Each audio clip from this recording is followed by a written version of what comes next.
Alors, est-ce qu'une simple idée peut vraiment se transformer en un géant comme Apple, ou même en une start-up super innovante? C'est exactement la question qu'on va se poser.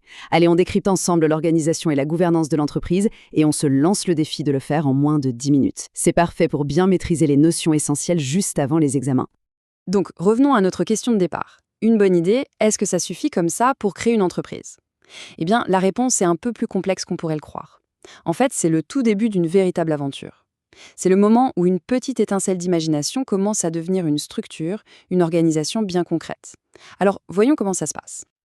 Ok, voilà notre programme, notre feuille de route pour ce décryptage.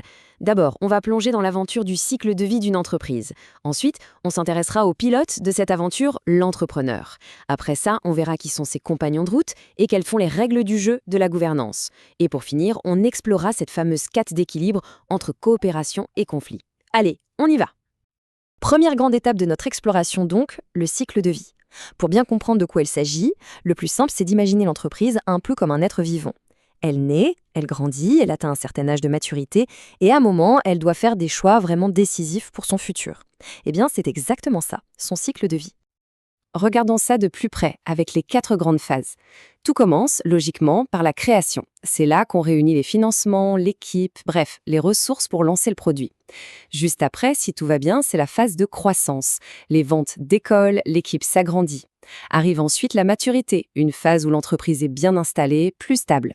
Et puis, attention, vient le moment du retournement. C'est une étape cruciale, un vrai tournant. Soit l'entreprise innove et se relance, soit elle risque de commencer à décliner. Et cette aventure entrepreneuriale, il y en a beaucoup qui s'y lancent. Le chiffre est assez parlant. 600 000. C'est le nombre de nouvelles entreprises qui voient le jour chaque année en France. C'est énorme et ça montre un dynamisme entrepreneurial vraiment incroyable. Mais attention, pour se lancer officiellement, il y a une étape absolument incontournable, c'est le choix du statut juridique. C'est une notion fondamentale à retenir. Ce statut, imaginez-le comme la carte d'identité de l'entreprise. C'est lui qui va définir toutes les règles du jeu. Comment elle paiera ses impôts, comment elle tiendra ses comptes, qui a le droit de prendre les décisions. C'est vraiment une décision très stratégique qu'on prend dès le début. Allez, on passe maintenant au personnage central de toute cette histoire, l'entrepreneur. C'est lui, le pilote de l'aventure, celui qui tient la barre et qui essaye de naviguer à travers les différentes phases du cycle de vie. Mais au fond, qui est-il vraiment, cet entrepreneur ? Eh bien, il faut savoir que l'image de l'entrepreneur a beaucoup changé avec le temps.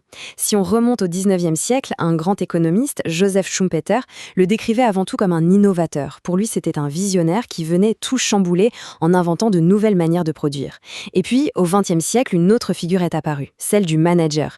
Lui, son rôle, c'est plutôt d'être un organisateur, quelqu'un qui coordonne, qui optimise. Il gère l'entreprise au quotidien, mais il n'en est pas toujours le propriétaire. Et justement, puisqu'on a utilisé le mot innovateur, c'est important de bien définir ce qu'est une innovation. Attention, c'est un concept clé. Une innovation, ce n'est pas la même chose qu'une invention. Avoir une bonne idée, ça, c'est une invention. L'innovation, c'est quand cette idée rencontre son public. C'est sa réussite commerciale. Ça peut être un nouveau produit, une nouvelle technologie ou même une nouvelle organisation. L'essentiel, c'est que ça marche sur le marché. Pour rendre ça plus concret, on peut prendre l'exemple de Xavier Niel. Il est assez intéressant parce qu'il mélange un peu les deux profils.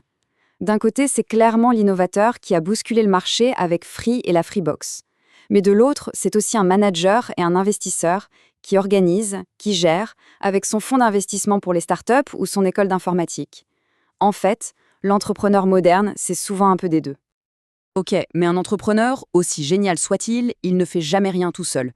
Il faut bien comprendre que l'entreprise, c'est avant tout un collectif, une sorte de coalition de plein d'acteurs différents, des compagnons de route qui n'ont pas forcément tous les mêmes objectifs. Et c'est justement ça qui rend la gouvernance, c'est-à-dire la manière de diriger, à la fois si complexe et si intéressante. Alors, pour parler de tous ces acteurs, on utilise un terme très important, les parties prenantes. Qu'est-ce que c'est une partie prenante? Eh bien, c'est tout simplement n'importe quelle personne ou n'importe quel groupe qui a un intérêt dans l'entreprise. Soit parce que ses décisions l'impactent, soit parce qu'il peut influencer ses décisions. C'est une notion vraiment centrale pour comprendre l'entreprise aujourd'hui. Et en général, pour y voir plus clair, on les sépare en 2 grandes familles. D'un côté, il y a les parties prenantes internes, c'est-à-dire celles qui sont à l'intérieur de l'entreprise, les propriétaires ou actionnaires, les salariés, les managers.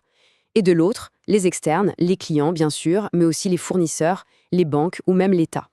Et il faut garder en tête que chacun a ses propres attentes vis-à-vis de l'entreprise. La grande question, c'est comment on fait pour prendre des décisions avec tout ce monde? Eh bien, c'est là qu'intervient la gouvernance. Pour simplifier, on peut voir ça en 3 étapes, 3 niveaux de pouvoir. Tout en haut, on a l'Assemblée générale. C'est là que les actionnaires votent les décisions les plus importantes. Juste en dessous, le conseil d'administration qui va surveiller la stratégie et les dirigeants. Et enfin, il y a la direction qui s'occupe de la gestion de tous les jours. C'est tout ce système qui permet de bien piloter le navire. Bon, maintenant qu'on a vu qui est là et comment on dirige, on va s'intéresser au cœur du réacteur social de l'entreprise. Et là, tout tourne autour de la recherche permanente d'un équilibre, un équilibre parfois précaire, entre 2 grandes forces, la coopération et les conflits. Attention, il ne faut surtout pas voir ça comme le bien contre le mal. En réalité, ce sont les 2 faces de la même médaille. La coopération, évidemment, elle est essentielle. Sans elle, impossible d'atteindre les objectifs et d'être performant. Mais le conflit, lui, il est tout aussi inévitable. Pourquoi? Simplement parce que les intérêts des uns ne sont pas toujours ceux des autres. L'exemple classique, les salariés peuvent souhaiter des augmentations de salaire, tandis que les actionnaires veulent maximiser les profits. Et ça, ce n'est pas juste de la théorie, regardez. Ces chiffres montrent les raisons de conflit les plus courantes dans les entreprises il y a quelques années. Et sans grande surprise, qu'est-ce qu'on trouve en tête de liste? Les salaires, dans plus de la moitié des cas de conflit. Juste après, on retrouve les conditions de travail, le temps de travail et bien sûr la question de l'emploi et des licenciements. Alors face à ces tensions qui sont inévitables, comment on fait? La solution, c'est le dialogue social. C'est le nom qu'on donne à tous les mécanismes de négociation, de discussion, qui permettent de trouver des compromis pour apaiser les tensions. Un bon dialogue social, c'est vraiment la clé pour que la coopération reprenne le dessus et que l'entreprise puisse avancer. Et dans ce dialogue social, il y a un acteur absolument central, le syndicat. C'est quoi un syndicat? C'est une association qui a pour mission de défendre les intérêts professionnels communs de ses membres, par exemple les salariés. Son rôle est fondamental parce qu'il permet de porter une voix collective, d'avoir plus de poids dans les négociations. Et on va finir sur une question pour réfléchir. Avec toutes les transformations actuelles du monde du travail, l'entreprise de demain, est-ce qu'elle sera plutôt un lieu de coopération renforcée ou au contraire un lieu avec encore plus de conflits? C'est une vraie question et la réponse dessinera une partie de notre futur. Voilà, on a fait le tour. J'espère que ce décryptage rapide vous a donné des clés pour mieux comprendre tout ça. Bonne révision et à bientôt!